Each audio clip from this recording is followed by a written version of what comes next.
Hello one and all, Jasper here, and I was perusing around YouTube and was happily surprised when a small channel named Abby Ree cropped up in my recommended. I say small because at the time her channel was at about 600 subs, but honestly, by the time I give this to my editors, it will probably be closing in on 2,000, and by the time you all see this, she should be over 5,000. Still, go check her out.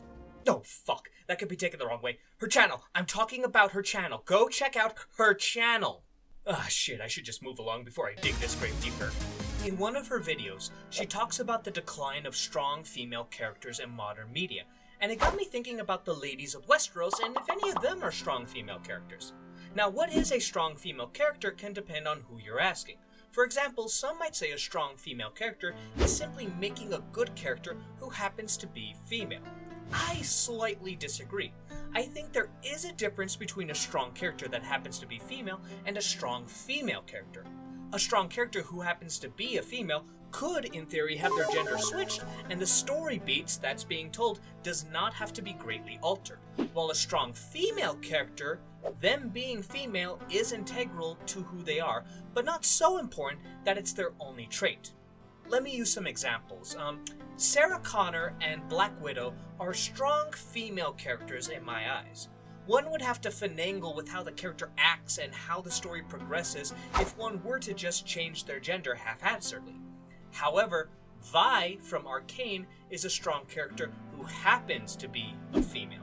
If you were to make the show and change her gender to a man, very little would need to be changed in order for the story to be told as it was. With that laid out, how do the women of Westeros pan out? Well, given the setting, it shouldn't be too surprised that pretty much all the female characters I like are great examples of strong female characters. And let me use my two favorite characters from the series as an example, Sansa and Brienne. And yes, that is how I choose to pronounce her name.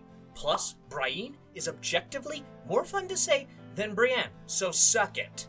But getting back to the topic at hand, Sansa and Brienne in both the books and show are perfect examples of how one can make a strong female character in two different extremes.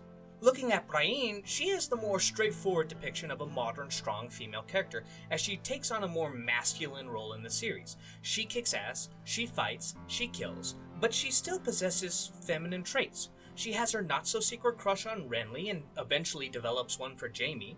She's gentle and courteous, and her motivation to be a knight, I feel, is more layered than I think people give her credit for. I think her reasoning for fighting goes beyond simply wanting to show that any woman can fight as well as a man, but also that she is not perfectly fit for the life of a lady or a man, so she chooses what she is better at. I think if she was a beautiful woman, even with her size and strength, she would be content with a simple lady-like life. Yet, sadly for her, she is tall, and despite what the casting of Gwendolyn Christie might make you think, she is not very attractive and thus suffers the cruel japes of the men, those wanting to wed her purely for the wealth she provides to them and the status.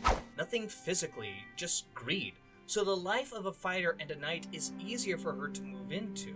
She can do nothing if insulted for not being ladylike, but she can respond if someone questions her ability to fight, and quite easily for the most part. After all, in the entire series, I can probably count all the people who can beat her on one hand.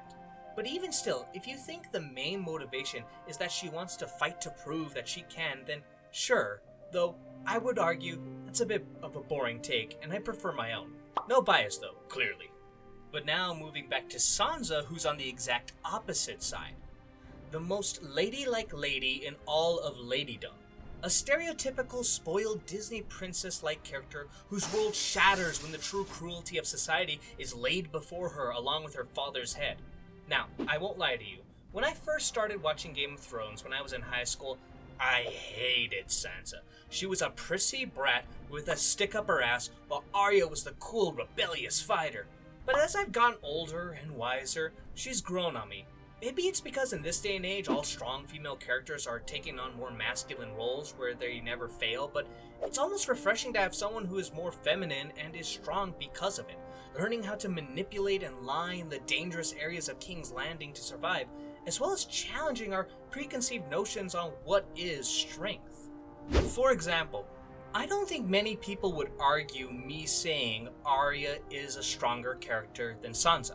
I mean, I would, but for the sake of argument, I'll put that aside for a moment. Now pretend that, like Sansa, Arya was a captive to the Lannisters.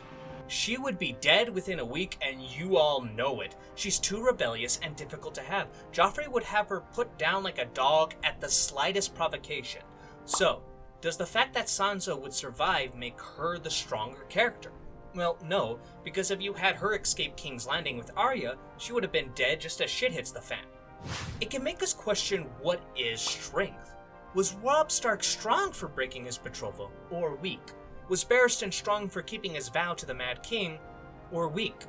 What good is being defiant at the end if it gets you killed and accomplishes nothing? Maybe we should all learn to swallow our pride a bit in order to achieve a greater good. At least, that's the thoughts Sansa caused me to have.